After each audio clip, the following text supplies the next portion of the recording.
Hello traders, नमस्कार and welcome back to Supranti. Starting की कुछ वीडियो में हमने देखा था कि हम ऑप्शन सेलिंग से रिस्क मैनेज और मनी मैनेज को करते हुए कंसिस्टेंटली कैसे प्रॉफिट निकाल सकते हैं।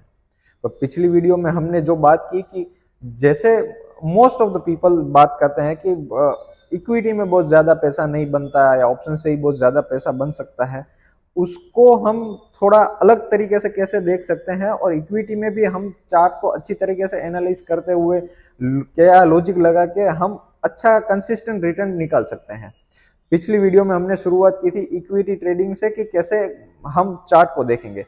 उसी सीरीज को कंटिन्यू करते हुए हम आज आपको दिखाने जा रहे हैं कि हमने पिछले कुछ ट्रेड्स में क्या लॉजिक लगाया था, कैसे कितना प्रॉफिट हुआ या लॉस हुआ या कितनी क्वांटिटी में हमने ट्रेड किया था, उसके पीछे कितनी मूवमेंट हमने कैप्चर की है और आगे इसी तरीके से कैसे हम देखेंगे चार्ट को। आज हम देखने जा रहे हैं, अभी हमें जियो फाइनेंस, मैं आपको जियो फाइनेंस दिखाता हूँ, उसका ट्रेड दिखाता हूँ। तो देखते हैं कि जियो फाइनेंस में हमने कैसे ट्रेड लिया था, जियो फाइनेंस का एनालिसिस कैसे करते हैं, पहले वो देखते हैं।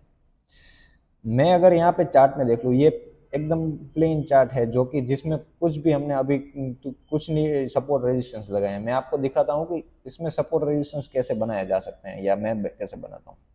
ठीक है, अगर हम फिर ओवरऑल बात करें तो जियो फाइनेंस कुछ 262 के आसपास कुछ ओपन हुआ था, वहां से लोअर सर्किट लगा के फिर वहां से एक अप मूव दिया है और फिर से वहां से सेम जगह से रेजिस्टेंस लेके एक डाउन मूव दिया है।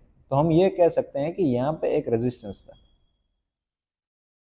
जहां पे ओपन हुआ था उसके आसपास। मैं यहाँ पे 260 पे एक सप्लाई जोन मार्क कर देता हूँ और हम कह सकते हैं कि ये एक नीचे जो ये 204 या 200 से 205 तक एक डिमांड जोन है। ठीक है, अब आगे के चार्ट में हम एनालिसिस करते हैं कि वहां से धीरे धीरे जियो फाइनेंस ने एक अप मूव दिया है जहाँ और स्लो अप मूव है, ना है कि ऐसा कोई फास्ट एंड हजारियस मूवमेंट है। ठीक है, अगर हम यहाँ देखने जाए तो हम कह सकते हैं कि इस जगह पे एक मार्केट एक सपोर्ट ले रहा था 240 के आसपास, 239 240 के आसपास। मार्केट वहां से ऊपर गया है, ब्रेकआउट दिया है, ब्रेकआउट फेलियर किया है और वहां से फिर से डाउन मूव करके यहाँ से एक सपोर्ट दिया है। अगर ये पॉइंट हम देखने जाए, मार्क कर देता हूं मैं, तो क्या किया है मार्केट ने 250 के आसपास, 250 के आसपास मार्केट ऊपर खुला है।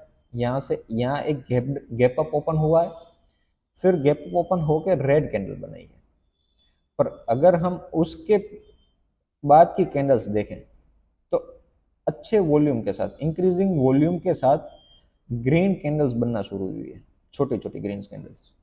ठीक है, हमने जो हमारा ट्रेड प्लान किया था वो इस कैंडल्स पे प्लान किया था कि यहाँ पे वो एक ऊपर सपोर्ट के ऊपर सस्टेन कर रहा है कि मार्केट एक बड़ी रेड कैंडल बनाई पर फिर अच्छे वॉल्यूम के साथ, इंक्रीजिंग वॉल्यूम के साथ मार्केट ने एक अप मूव दिया है, छोटा अप मूव। तो हमने जो ट्रेड प्लान किया था वो यहाँ पे जो ग्रीन कैंडल, ये रेड कैंडल की हाई है उसके आसपास प्लान किया था, 254 के आसपास प्लान किया था। यहाँ पे हमने बाय किया है। ठीक है, उसके बाद आप देखो, उसके बाद एक बड़ा अप मूव आया है, बड़े वॉल्यूम के साथ, और जो प्रीवियस रेजिस्टेंस थे जो मार्केट ने जहां जियो फाइनेंस लिस्ट हुआ था, वो रेजिस्टेंस ने उसको एक बड़े वॉल्यूम के साथ ब्रेक किया है। हमने कब हमारा प्रॉफिट बुक किया? करीबन 284 के आसपास। कितना परसेंट का अप मूव हमने कैच किया, मैं आपको कैलकुलेट करके दिखाता हूँ।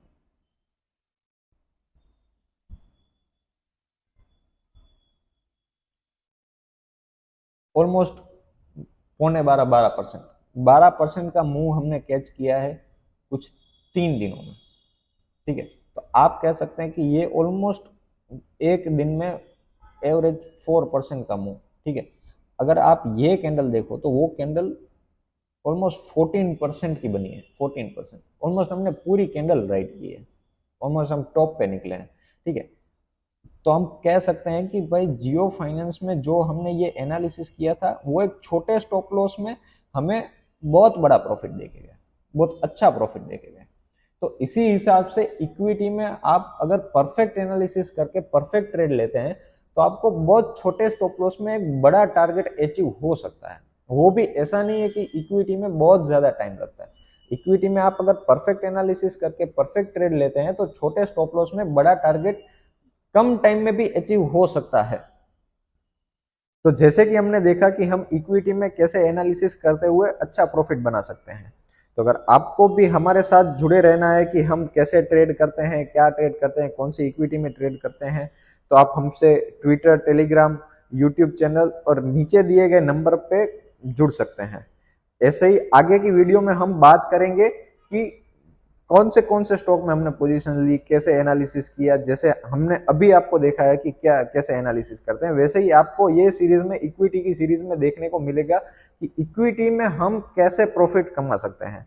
तो सुप्रांति से जुड़े रहिए, ट्रेड करते रहिए और प्रॉफिट कमाते रहिए। Thank you.